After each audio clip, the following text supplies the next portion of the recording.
¿Cómo vamos a sacar 24 volts de aquí? Bueno, esa es la parte interesante. Lo que vamos a hacer es sumar voltajes. Habíamos dicho que el voltaje negativo de menos 12 volts es el cable azul, este cable que está aquí.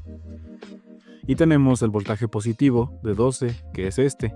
Y entonces, ¿cómo vamos a hacer para sacar los 24 volts de aquí? Bueno, lo que vamos a hacer es sacar de esta terminal un cable amarillo, cualquiera de los demás. Vamos a meter el positivo y el negativo lo vamos a meter aquí en el cable azul. Y como podemos ver, ya nos da 23 voltios. Prácticamente son 24.